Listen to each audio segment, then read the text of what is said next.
17 years old. He got a fantastic group of friends. He was a pupil at Warwick School. He'd done O-levels, got a fistful of O-levels.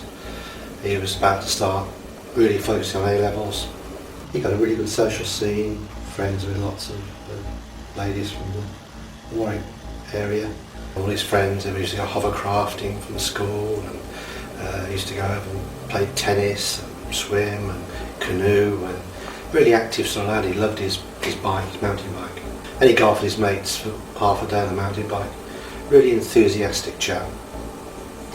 His aspirations were that he wanted to get a good degree, and he quite fancied looking at law. And that would basically set him up, as he thought, for life. He just turned 18. As parents, we got ideas, hopefully where he was going to go.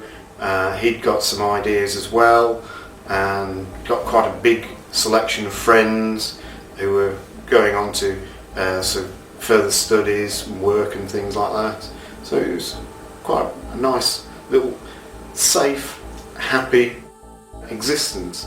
He was at college, he also worked as well, he did youth work, he was in a band.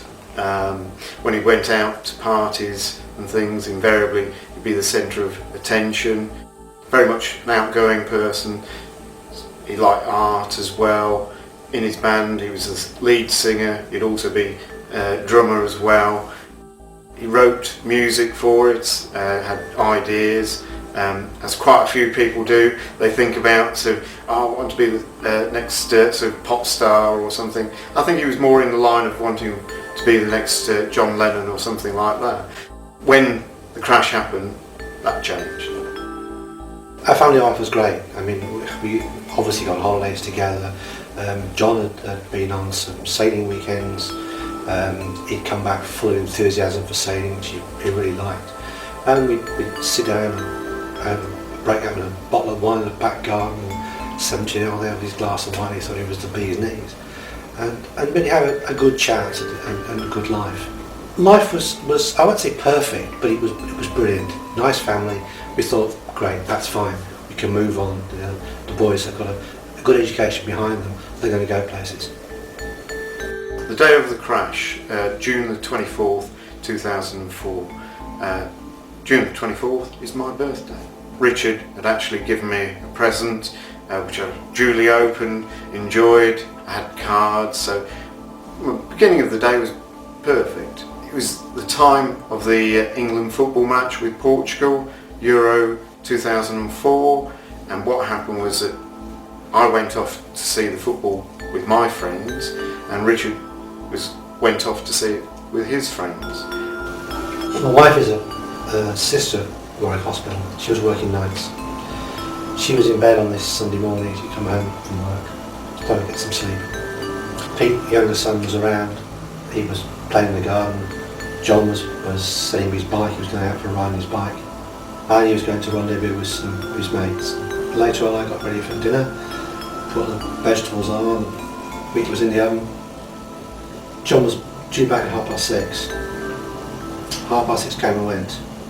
No sign. Unlike him, normally if he said 6:30, he was there at 6:30. And time ticked away, and I became increasingly concerned. I think you have a sixth sense. So John left home about 12:20, and he went off to meet a friend. And we didn't know anything else until the police told us much later on. That particular friend wasn't in. He went to see somebody else, joined up with them. They went to see somebody else who passed their driving test 2 weeks earlier, got his own car. They ended up going down towards the sewage works, water treatment works by Stone.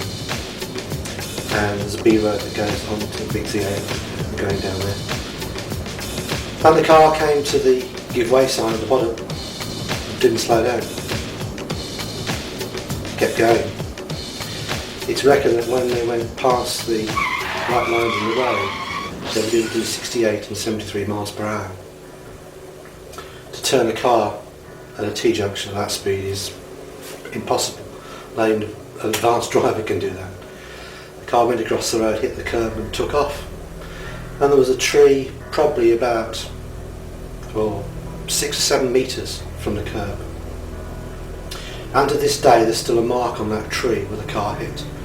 And it hit almost a metre up on that tree. It was hit on the passenger side. And of course John didn't stand a chance.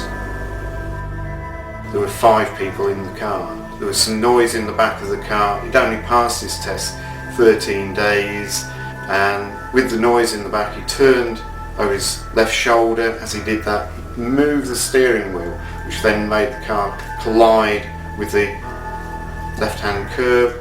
Trying to correct that, the car shot across the road, hit a telegraph pole, snapped it in two, wrapped itself round and then reversed into a brick wall. The car came to an absolute thud stop.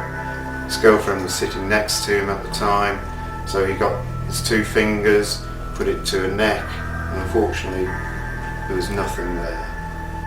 And just crying and weeping and welling up and just saying, "I've killed my girlfriend, I've killed my girlfriend." There was a knock on the door at 12:30, and it was my son's girlfriend's family, mother and father, looking for their lovely daughter. I'd never spoken to these people, never seen them before. I then invited them into my house. We tried Richard on his mobile, there was no answer. Went off to Hinckley, there was a roadblock. At that roadblock there was a policeman there. I asked him, I said, not trying to be nosy or anything, I'm looking for my son. I've got my son's girlfriend's parents in the car. And at that point the policeman said, "Is your name Mr. Young?" We were taken over to the crash scene and we were told the horrible news that their daughter was dead. What do I say? I've never spoken to them before, I've never seen them before. What words would even cover what would have to happen? I can safely say that is the worst moment I've ever had in my whole life, and I've lived a long time.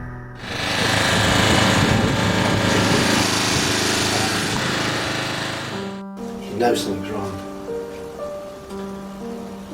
And about 7:15, 7:10, police car pulls up outside. And your heart stops, you know. It's not a phone call from the hospital. They walk to the door, you can see in their faces that there's something wrong. Didn't have to knock the door, I was there before them.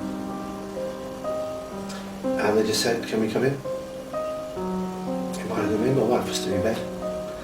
And I said yes, and they said, "I hate to tell you, but I think your son's been killed in a car crash." Sorry.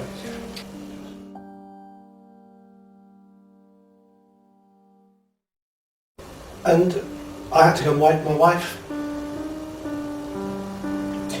tell her that John had been involved in an accident and they thought he was dead.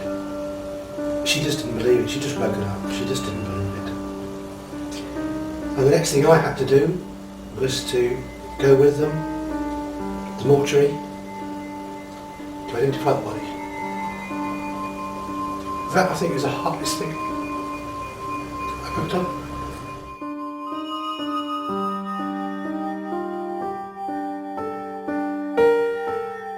If Richard was sitting here, he'd actually say to people, don't think it won't happen to you. You are the one behind the wheel. You have the opportunity to drive fast, overtake on blind bends, answer that mobile phone. You have the opportunity to do all of that. However, think of what could happen. Don't answer the phone, don't speed, don't overtake on a blind bend, because if you want your life to change, just go down those avenues. If you don't want it to change, for the worst, stay focused on driving. Things stay with you forever. You don't forget, and you don't want to forget, but the hurt doesn't go away.